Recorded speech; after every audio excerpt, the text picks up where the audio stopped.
नमस्ते। आज हामी नेपाली इतिहासको त्यो अँध्यारो दशक अर्थात् गृहयुद्धको बारेमा केही कुरा गर्दैछौँ। आउनुहोस् स्रोत सामग्रीको आधारमा यसको कथालाई अलिक गहिराईबाट बुझ्ने प्रयास गरौँ। यो एउटा वाक्यले नै सायद पुरै द्वन्द्वको सार बताउँछ।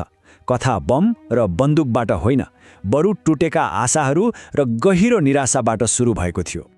त्यसो भए यो युद्धको जड कहाँ थियो त? यसको लागि हामीले 1990 को दशकको मध्यतिर फर्कनुपर्छ।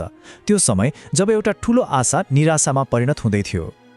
सोच्नुस् त, कति लामो सङ्घर्षपछि देशमा प्रजातन्त्र आएको थियो। मानिसहरूमा कस्तो उत्साह थियो होला।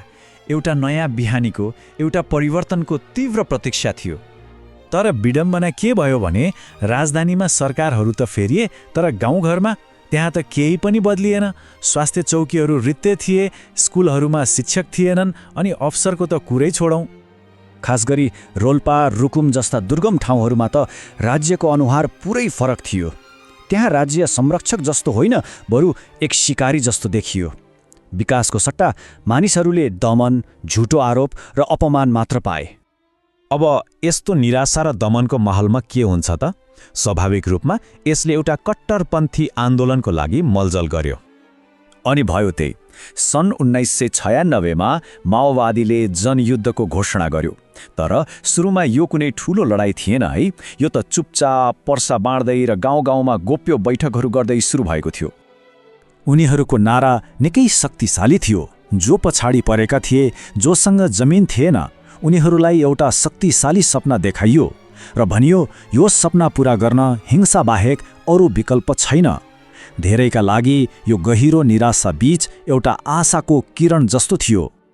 अब जब द्वन्द्व बढ्दै गयो, सबैभन्दा ठूलो मारमा को पर्यो? आम मानिस। उनीहरूका लागि एउटा यस्तो असम्भव स्थिति सृजना भयो जुन सायद युद्धको सबैभन्दा ठूलो दुःखद पक्ष थियो। सोच्नुस् त, गाउँमा कसैले म कतै लाग्दिन भन्न पाउने अवस्थै थिएन। विद्रोहीलाई खाना दिए राज्यको तारो बन्नुपर्ने, नदिए विद्रोहीको। हरेक दिन हरेक पाइलामा जीवन मरणको दोसान्ध थियो, जसको कुनै सही जवाफ थिएन। यसको असर के भयो? गाउँलेहरू एक कान खोलेर सुत्न बाध्य भए। हरेक अपरिचित आवाजले डर पैदा गर्थ्यो। शिक्षकहरू हराउन थाले, केटाकेटीहरू स्कुल जान छाडे। पुरै समाज त्रासमा बाँच्न थाल्यो। एकातिर गाउँघर यसरी जलिरहेको थियो, अर्कोतिर देशको केन्द्र राजधानीमा के भइरहेको थियो त? यहाँ दुई फरक नेपालको तस्बिर छर्लङ्ग हुन्छ। राजधानीमा नेताहरू शब्दमा अल्झिरहेका थिए, यसलाई विद्रोह भन्ने कि शान्ति सुरक्षाको समस्या। तर गाउँघरमा भने द्वन्द्वको आगोले सबै थोक जलाइरहेको थियो। अनि त्यसपछि आयो एउटा ठूलो टर्निङ पोइन्ट। सन् 2001 मा जब सेना युद्धमा होमियो, त्यसपछि त द्वन्द्व झन भयानक रूपले चर्कियो। अब यो सानोतिनो झडप रहेन, देश पुरै गृहयुद्धमा फस्यो।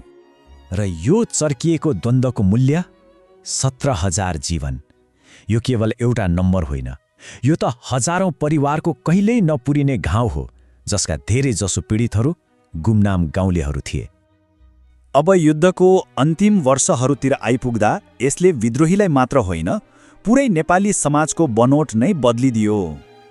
हेर्नुस् त, एउटा सानो समूहबाट सुरु भएका माओवादीहरू अब देशको ठूलो हिस्सामा शासन गर्ने शक्ति बनिसकेका थिए। उनीहरूले आफ्नै कर प्रणाली बनाए, आफ्नै अदालत चलाए। भन्नुपर्दा राज्यभित्रै अर्को समानान्तर राज्य खडा गरे। यो युद्धलाई हेर्ने 3 फरक नजर थिए।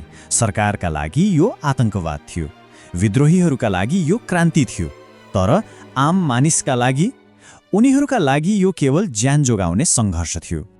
सोच्नुस् त, त्यो बेला हुर्किएको पुरै एउटा पुस्ताले के देख्यो? उनीहरूका लागि प्रजातन्त्र भनेको किताबको एउटा शब्द मात्र थियो। वास्तविकता त बन्दुक, चेक पोइन्ट र डर थियो। हिंसा उनीहरूका लागि सामान्य बनिसकेको थियो। अन्तमा स्रोत सामग्रीले एउटा निकै महत्त्वपूर्ण कुरा भन्छ। यो युद्ध कसैले जितेर सकिनेवाला थिएन। यो त केन्द्र अर्थात् राज्य सत्ता नै कमजोर भएर ढलेर अन्त्य हुनेवाला थियो। र यो निचोडले आउन लागेका ठूला राजनीतिक उथलपुथलको स्पष्ट सङ्केत दिइरहेको थियो।